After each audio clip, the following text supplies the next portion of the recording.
Top Dahm. And R8Pro. And R8Pro. And we just completed the smile's still there. the Huracan Canyon Run. And it's a drive event here at Lamborghini in Pebble Beach. And let's talk about your experience. What did you think about that drive? That was wonderful. Now, we were in the one that had the non-US spec seats. Yeah, you had the sports seats. So I got a little bit. I was taken care of a little bit more. Yeah. While riding. A little bit tighter side to side. Yeah. You don't move around as much. But I would tell you, I mean, we haven't commented how supportive the regular seats are, and then I sat in the seat of the red car afterwards, and yeah, I could see how you would be tucked in that situation. Our red car. Your red car, yes. R8Pro. Piloted by R8Pro. So, I drove in the white one, you were in the red, and so let's just talk about the car itself. Let's walk around it. One of the things I was really impressed by was how well this stops, right?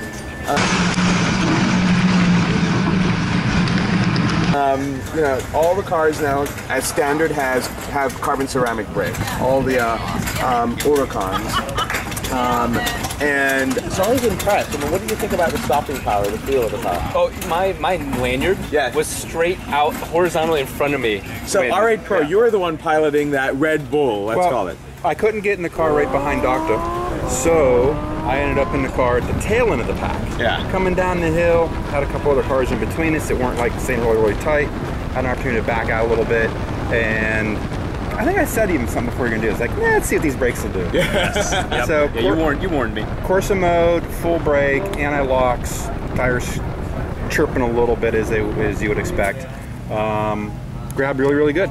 Yeah. All right, Pro. Since you were driving, what do you think about sort of the suspension? Talk about that a little bit. Now, you tried it in 3 modes, right? You had it in Strada, Sport, and then Corsa. I had Strada till I got out onto the road. Yeah. And then Sport and Corsa. I was toggling back and forth between those two. Well, what was the difference, would you say? Could you tell the difference? I could tell the difference on the rough road. Going from Sport to Strada, the road, you felt the bumps, the suspension was really firmer. Yeah.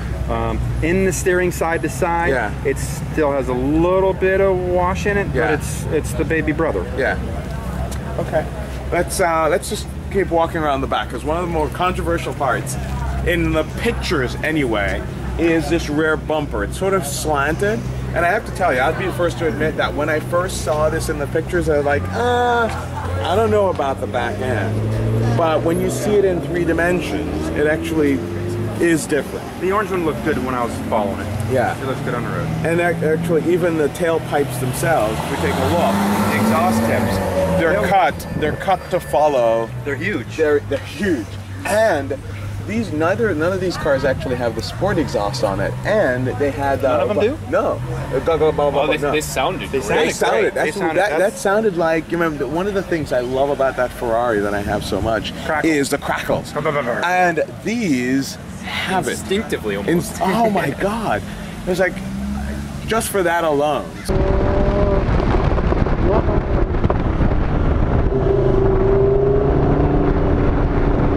So.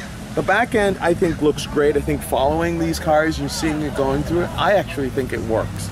So I don't think that should be, you know, an issue. Most of these, a few of the cars, like this press car here, has the louver, the composite louver, not glass. And I think a few of these have glass, actually. A couple of the other ones, this is a press car, just has the composite louver here. What else can we say about the outside of the car? That was one thing. Have we taken a look at the material that was used in the rear of the vehicle underneath that? Yeah. So we'll probably go over. Maybe we should look at one of the other cars. I think my car has the I think it's called compressed carbon fiber. Yes. Yep. Let's walk over there just real quick. The one I drove was also same color white, a white car. Was a white car with that material. So I'm going to open it, and this one has the glass as well. Oh, that really looks so much better. It looks.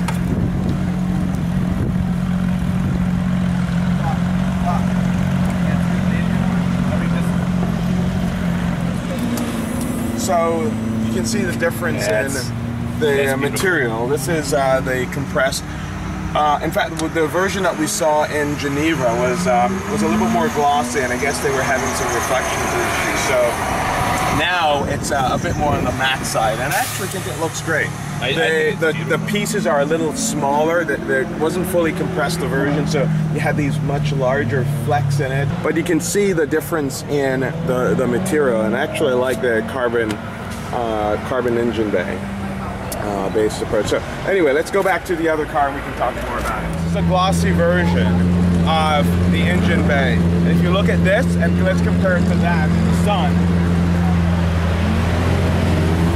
see the big difference in the reflection.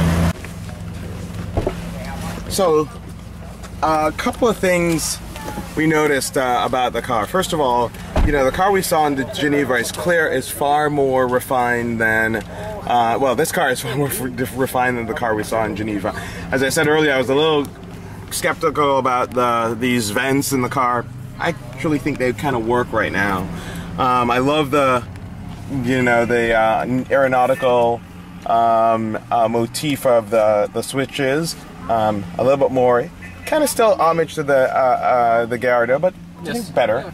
What do you think about the interior in general? Just fit and finish and look, sitting in it? Yeah, look-wise, I mean, I was very impressed. You know, when we went to New York and saw it, I was a little overwhelmed, but now, you know, you start getting used to what they do. Yeah. And, you know, that muscle memory of, hey, here's where I'm going to go. Yeah. And, of course, I want to play with, you know, this. It begs special anima. You feel. Yeah. So, you know, in this, for some reason, my eyes loved this. That motif. Lattice sort of, yeah. Oh, man. You know, I felt that was a beautiful detail. Yeah.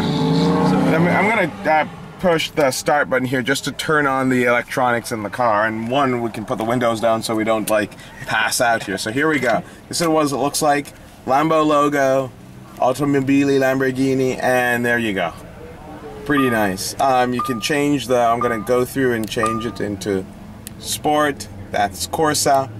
Then back to Strada there. There are a couple of other things you can do through the menu system. I'm going to change the dashboard here. So you pull the menu. So to set up the screen, the dashboard, you press and hold this button. And again, we just got told this is the European version, so the map's not going to be there. But you can then press and hold, and didn't work. Press and hold. There we go. And then you can press and hold the upper, and you can switch back and forth between the tachometer or the speedometer. And then again, if you press and hold the bottom, you get split screen. Again, navigation, and again, you have the speed, or if you press and hold, you can get the tachometer with the speed on the side. Again, the turn signals right here. And again, what I discovered when I was driving, I was thinking it was a 458. I actually started the washers. I'm like, ah! So it turns out that it's one finger. It's really nice, like a motorcycle. Left is that way, right is that way, and I kept trying to stop it. It turns out to cancel, you just push straight down. So that's how you cancel. Where you exactly, what you double tap. Okay. So I don't know if I guess it's probably press and hold for 3 pass. Yeah, we had to hold it. We had to hold it for a little while to get past the 3 pass. Yeah, exactly. And then just push to cancel. Hazards are right here. Turn signal, we did that already. The lift system is right here. Oh, nice. And the windows are on the end. Then this also has auto start stop. So that has a feature right there, and then the park distance control is that. When you're saying auto start stop, you mean like when it comes to yeah, it can shut down a couple of the engine, it can actually shut down a couple of the cylinders, which is again right here. And then we have a panel down here, which is also customizable, I recall. But you have oil pressure, oil temperature, and the battery. And of course, then this doesn't look anything Audi. Even the script now is very different. If you remember the old Gallardos, they actually had really the Audi MMI. At least now you don't see it, even if it's what's behind this. Right. So you have the navigation infotainment system here as well as your climate control. In the center here, you have your parking brake. You have the button to turn this into manual from auto, the park button. And one of the things I love so much about this is sort of the sculptured view of the reverse button. It is just, I mean, look at that. It's like they're going for the jet fighter theme. So a mini Aventador, maybe. Yes, yeah, definitely mini Aventador. Center panel control here, console where typical for Lamborghini, not much you can really store. It's got at least a cigarette lighter adapter, and it actually has a port, it looks like, for a multimedia, so you can put your iPod or something through. That is what I'm going to guess that is. It has a very small glove box, tiny, very typical for a Lamborghini. I think, wasn't that in there? Deep. Like, it does go deep though. It is deep. Now, what on earth you put in there is beyond me, but at least you've got it. This. Yeah. Put this in there. All right, we're gonna go up front. We're gonna look into the bonnet here. So up front, it turns out it's actually smaller than the Aventador, which I'm a little surprised. There's not much there, but then again, this has a very short overhang. It's not. What do you think? Well, see, that's I was just commenting how the front of the like I imagine that the front of the clay mold of the car had kind of curved down at first, but then I realized in person, I mean, that's a beautiful design cue. Yeah. And of course, one of the things you notice driving this thing is, in fact, the double Y lights. I mean, it looks angry. It does. I thought my car looked pissed off as an angry bull, but looking at these, it's just like, wow. Yeah. And I don't know of any other vehicle that looks like that. I don't know.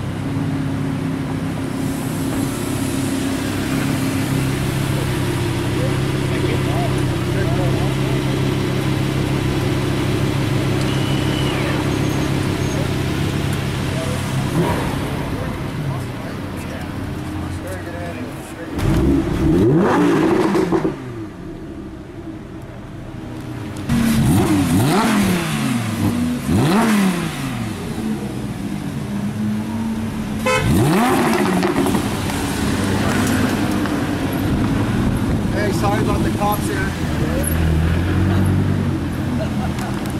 The cop, huh? Oh, he was right on us. I got lots of video. Good. I couldn't find the lights the first time I came down.